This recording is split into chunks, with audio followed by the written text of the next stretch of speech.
الرحمن الرحيم. الحمد لله رب العالمين، صلى الله وسلم وبارك على نبينا محمد وعلى آله وأصحابه الكرام وسلم تسليما كثيرا. اللهم انفعنا بما علمتنا وعلمنا علما ينفعنا وزدنا علما. أما بعد، عشر كأنني يككحيقة وحين إن شاء الله كقوى ربي دونا سكدة arkaan islaamka waxaynu ka soo warranay soomkii waxaynu ku xigsiin doonaa sakada maadaama bisha ramadaan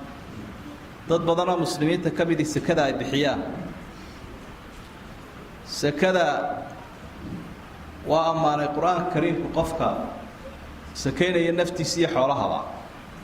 alla wuxuu yiri qad aflaha man zakaaha wa qad khaba man dasaaha. waxa liibaanay qofka naftiisa nadiifinaya ee sakadii faralka ahayd iyo tii sunna tii bixinaya tii xoolaha iyo tii naftaba. ana sakaatul maalki iyo sakaat fidriga labadaba bixinaya. waxa lagu magacaabaa sako waa koror iyo nadaafad. xoolihii nadaafadna way helayaan iyo ninka bixiyayba ama qofka bixiyayba koror iyo barakana way heli. islaamku bixinteeda aad buu dhiirigeliyay. arkaan islaamkiina way ka mid tahay ilaahay nabigu amray inuu dadka ka qaado. khud min amwaalihim sadaqatan tudahhiruhum wa tuzakkihim biha wa salli alayhim inna salataka sakanun lahum. dadka saka ka qaad baalay nabi maxamed oo aad ku nadiifinayso oo aad ku barakaynayso una ducee sidaan saana saxo qofka sakada laga qaado ama dawladdu ha ka qaado ama qof shacbi ah waa in loo duceeyaa. والنبي قبكم كوبنا عليه الصلاة والسلام. قرآن الكريم آد وجهر ضي آيات الدورة موضوع كهالضياء وسكده هو أمانة يدرك مسلمين تين بحيانية دي صلاة إسرائيلية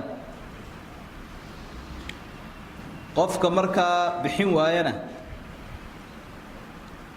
قد بالله صار أنا هنشباب وين ألا وحل والذين يكنزون الذهب والفضة ولا ينفقونها في سبيل الله فبشرهم بعذاب أليم. كوا حولها كيت سنية يجون جهاد ككوب حنين إلا ما لها لقوا بحياة جهاد كم إذا السكدي عذاب كله لقوا بشارين. مركا وقفت الديدة سكده أو بحين وايو محل جاي ليه عقوبات الدنيا يمد آخرة بقولي قفك إستجاه عقوبات الدنيا ولاي هايو ولا لا تقال الله يتقال بالك قاضي ديد بدو ويسكل الدوان توقف كيرا يقوم بواجبين قالني ما لا تقال الله ككير هذا ويقول واجب بحس ما ينا ولا قفر مروتشينية حولها أنا إن كلا لقى قاضي يا الله ومن منعها فإن آخذوها وشطر ماله قفك السكدة بحين وايا يدي وانو كقاضي بالنبي حوله سنة كربر بالجناح ولا قاضي طورا عزمة من عزمات ربنا تبارك وتعالى. واجب إلهي ويو لو جوتشين ما يكاد إذا يضفري حولها أي سكاد كواجب توان نوعية ذي لحظة نوع بوقت جينا بيجتري لا يسكن وافق سيء سكذا ذهب كي العقد سكذا ذهب كي العقد وبرجع هنا ضروري عصية مدة عد باتشري شرتين لكن ماشي هذا وحاول تاجنوا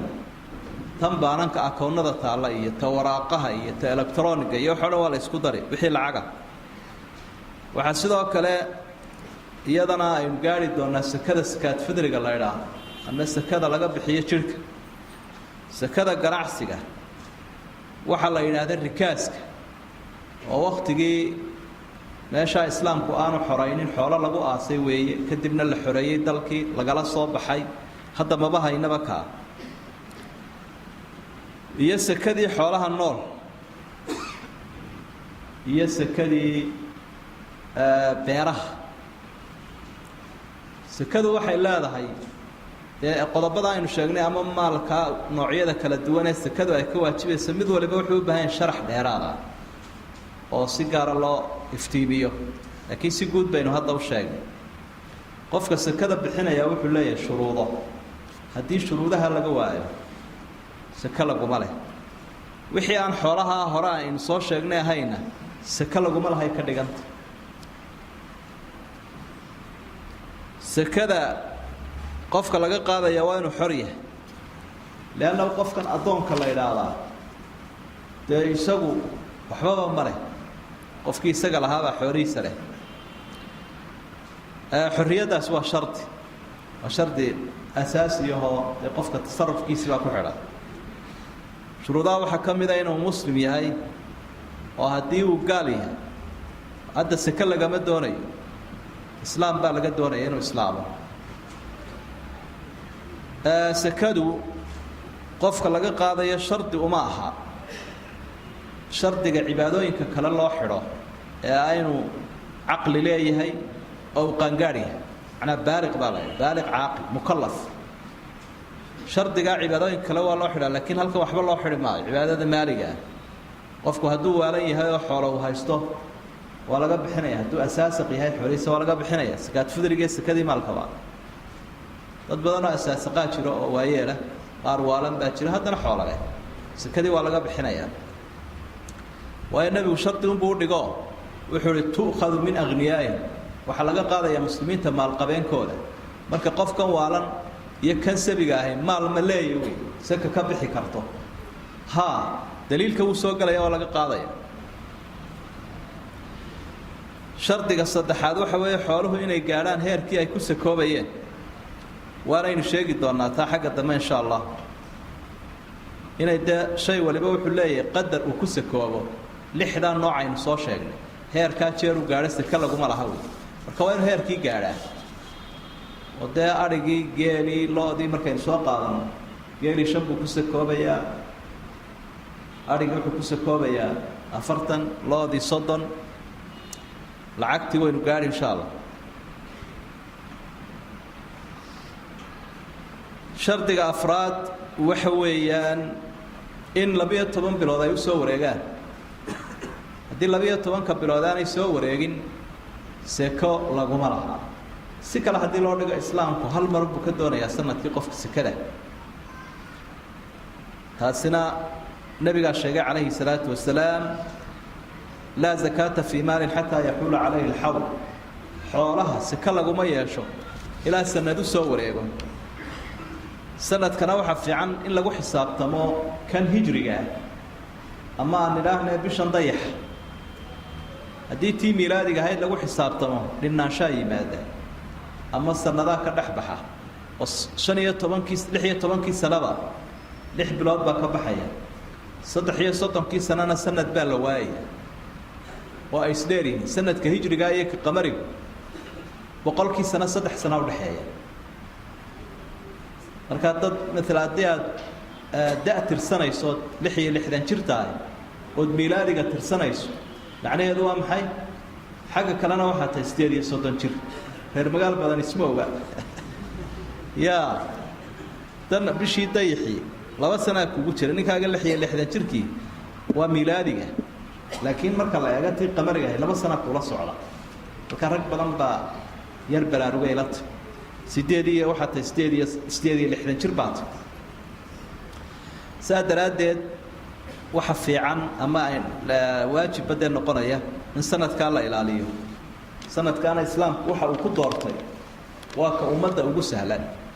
dadku ma yaqaanaan xisaabtan qarsoon kalendarna ma wada haystaan iyo taqwiim dad badan baa baadiyaha iska jooga bishaas uu soo baxday ma dhacda ku socda marka islaamku waxa uu wax ku saleeyaa waxay dadkoo dhan wada karayaan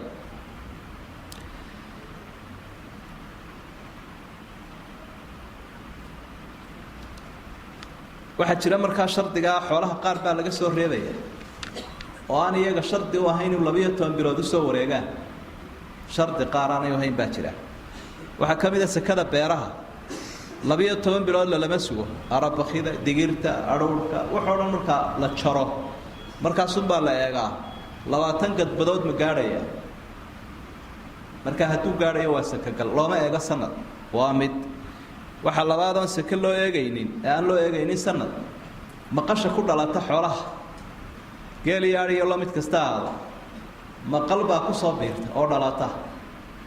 hooyadood baa u tirinaysa sanadka iyagana looma eego lax karoondilo waatay u bixiyeen reer miyigu adhigoo 120 unbay mid yaray dhalanaysa nayl yar ama ceesaan yar baa dhalanaysa labaaba ku waajibaya kii reer miyiga ha uu yaabayo wuxuu wartan yara dhalatay waaba lax karoondila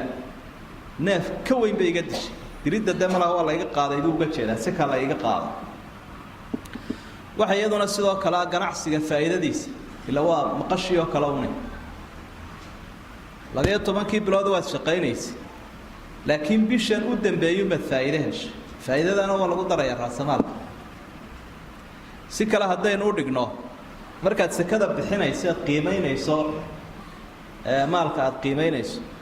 waxaad ku qiimeynaysaa qiimuhu imika marayo ilaa kaasaa macal faa'iido kaasaa ku kala qaadan lahaydeen haddaa qof kala baxaysaa ama aad dayn siinayso qiimaha hadda alaabta la siistaa lagu kala baxayaa miskiinkiina saasaa ku kala baxaysaa ee miskiinka oo atoorayn may sidoo odhan maysid anaa xoolaha la waxaan soo siistay baan kugu qiimeynayaa dee adiguba ma yeelaysid haddii shaygu qiimo dhaco shaygii $100 lagaa soo siiyey hadduu $10 yahay ma yeelaysid in lagugu qiimeeyo 10kii hore ee 100kii hore waxaan soo ruuxan u qiimo dhacay ee 10ka igu qiimeeyay miskiinkuna wuxuu ku leeyahay war wixii 10ka aad soo siisatay 100 buu marayaa uu qaaliyoobay taanigana ay markayga laba nin oo xisaabtamayaad waxa afraad oo iyaga aan sanad loo eegin rikaaska waxa la yiraahdo tafiinul jaahiliya maalka asnaa la soo helay afarta looma eega sanad waxa isweydiin la sakada dumarku xidhaan waa mas'ala khilaafiya culimada qayb kamid ah waxay qabaan in laga bixinayo sakada waxay si culimadu u badan waxba laga bixin maayo kol hadii maalkaas ay gabadhu isku qurxinayso waxa sidoo kale wax kasta oo aan naami ahayn ama aan soconaynin oo aan shaqaynaynin talan kutubtii sheekha dharkii qofkan waxaan ku raahdaa alaabtii uu ku shaqaysanayay qalabkii warshadu ay lahayd wax kasta oo de aan wareeg sameynaynin soo saar alaabtaas marka shuruudahaasi in iyagana lagu xisaabtamaana aad bay muhiim u yihiin waxaynu intaasi raacin lahayn macdano kala jira oo dahabkiiyo lacagta kaba qaalisan kuwa iyaga saka laguma laha macdanaha kale su'aal kale iyaduna imanayso hadda dahabkii cascasa iyo ma hayno iyo lacagtii cascasayd oo bariga hore kiishka lagu qaadan jiray waa dahab cas iyo lacag cad oo markaa dhururi ahaa wax lagu kala iibsan jiray macdan saafi ah ma hayna hadda waraaqa la hayaa waxa lagu qiimeynayaa laba qowl baa jira culimada qaarkood waxay leeyihiin dahabka lagu qiimeynayaa lacagtii dahabka ahayd baa tan waraaqayn haysana lagu qiimeynayaa marka waxa aad haysato ama ganacsiga ku jira ama account-ka ku yaaleen hadduu gaarayo 85 garaam oo dahab ah saka galbu noqonaya haddii kala saka lagu male $4,000 meelaha qayb kamid ah culimada waxay leeyihiin maxay nagu qasbayeen in dahabka uu ku qiimeyno ila lacagta bariga nabiga la isticmaali jiray tii cadayda silfartayd baa iyaduna kamid ahay taaba mayna ku qiimeynay ila qiimaheedu waynu haynaaye oo waa 595 garaam qiimaheeduna waa $200 dahabka haddii 85 garaam 4 ku yihiin lacagtiina 200 dirham ahayd waqtigii nabiga imikana waa $200 marka laba faa'iido ay taasi leedahay oo masaakiinta sidaas u badan oo dad badan baa sakeynaya de oo ahwad lil cibaadadana sidaas u dadaal badan oo intii aad sakadad ka baajin lahayd sadaqay u noqonaysa dad la seegtana almuhim labada qowl way jiraan marka maadaam masaakiintu ay nagu badan tahay way fiican tahay qofkii helaya de lacag qadarka aynu sheegnay $200 wax ka badan haduu sanadkii u yaalo ama ku shaqaysanayo ha iska bixiyo inta yar wax badan de ma boqolkiiba 2 bar baa hayde 200 intee lagu yeelanaya tawa $5 Soomaa marka hore ma mid xayraan ag taagnaa laha idhi oo u dhibay de waa saka qaadaha ilaa maxay yeelaysa wala xadadaasina aad bay muhiim u tahay